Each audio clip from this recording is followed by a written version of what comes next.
So if you're Ramses, what do you think you're telling Kiyotaka? Step the fuck up, or you're out, kid. That's what I'm telling him.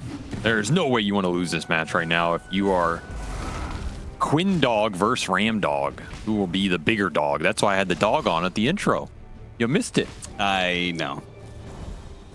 Duracio's going to be giving away first blood. 9Pandas, you may not have seen it at the very start of the game, started with mass tipping Duracio. And of course, Duracio has had a spotlight on him for maybe all the wrong reasons lately. He's had some rough games, some rough plays, and it's already going to be starting with eyes on Duracio, it seems. 9Pandas, they smoked out against Gaming Smoke, got the early D-ward, and then got their own obs up deep. So that is what enables that kill right off the bat. And this is a lane that they want to gain advantage in because Axe versus Monkey is tough. You have Bat Rider support, can definitely help a bit, but this lane matchup just sucks in general. As he's just going to go the Blade Mail straight after Vanguard Blink, which is already done, by the way. Very good timing, and instantly puts it to use. Wukong's command is going to go out with the lasso, threatens to pull him out. Nice interception there from Tofu. A good stun that'll end up in the kill on Bat Rider. They got to get away, though. Kiyotaka is here, and he is a bad mama jamma. Kiyotaka, 5,500 net worth with a power rune. He is a big threat, and that's why Gaimin Gladiators bring Ace down here. He regrets that teleport, though. He wants to use Ravage, but I don't think 9Pandas are going to give him the opening, and that's a lot of space for Ramses to operate without Tidehunter constantly banging on his head. I mean, still haven't had an opportunity to use their big ults. They have Static Storm, they have Ravage, Wukong back up as well. They really want the big 5-on-5 where 9Pandas overextend. Another reason I'm saying you don't want to necessarily aggressively smoke and give that opportunity to them is Kiyotaka will claim a Monkey King.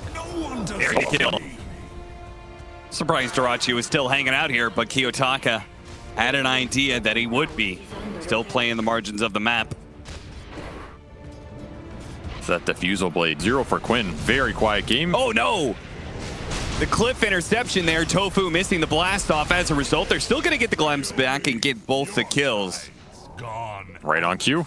Even without the Ravage, Ace comes in with a pipe. That gives them all the confidence they need to take a heavy skirmish there and punish this Axe before he can finish up that Blade Mail. Miro went back for a phase boot, so it's going to delay it a little bit more. Kiyotaka is going to be left to defend this tower on his own.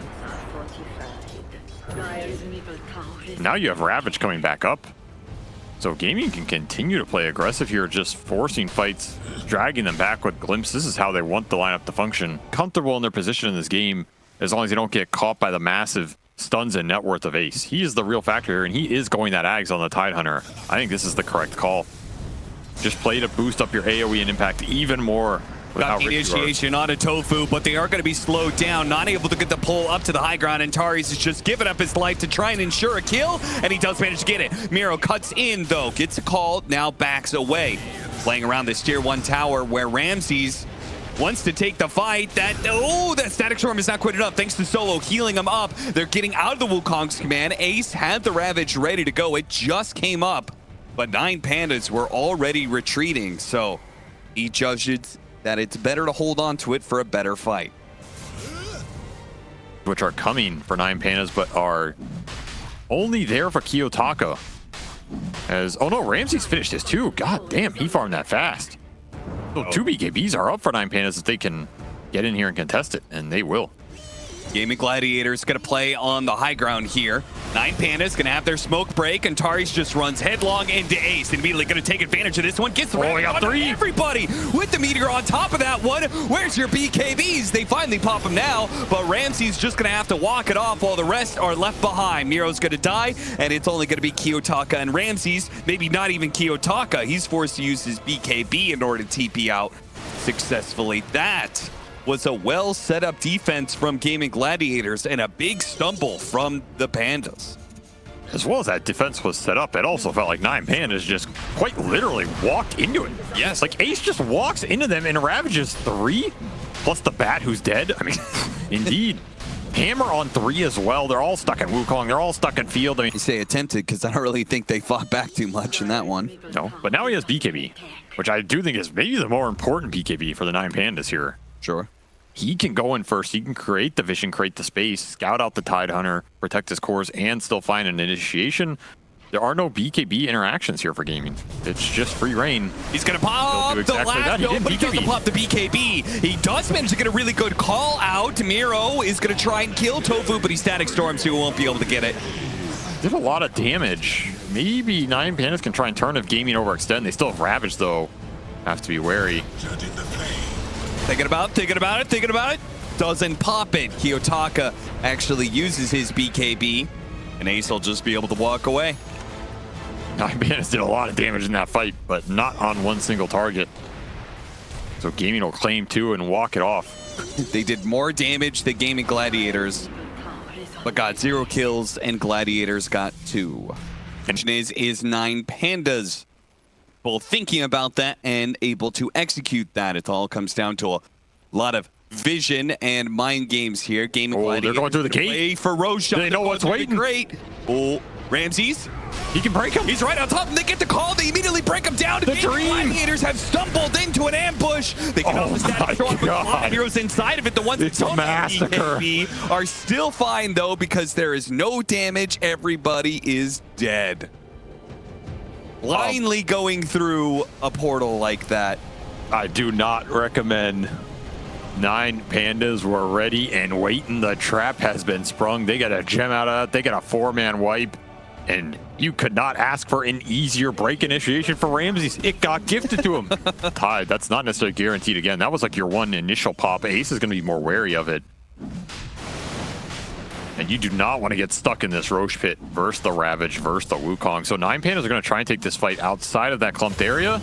There's the Batrider initiation, the free BKB. Taris didn't get it immediately. He is going to be able to get the last hope, but not up to the high ground. And Taris, they do manage to get the Ravage out. Ramses is turning and fighting, though. He has BKB and is trying to fight for his life, and he does manage to bring down the Tidehunter first. He's resetting now. Dyrachyo in the man fight. Command is coming out. They kited it. All reset out of it. Dyrachyo has to chase Miro out of it, and he does manage to get that kill, but the rest of the team is already kited backwards, recovered, bought back, and they're ready to reassault for Roshan. Yeah, Kiyotaka's eating some lotuses out of the pool. The battle hunger has slowed him down so much he couldn't actually jump into the trees. Despite the glimmer cape, Dyrachyo could not get out.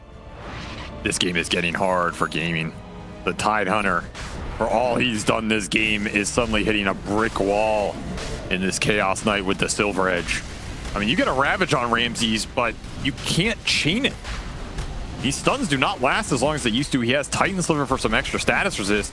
Pretty much guarantees Ramses is going to get a BKB off, and then you're the one stuck inside of all of his illusions getting broken.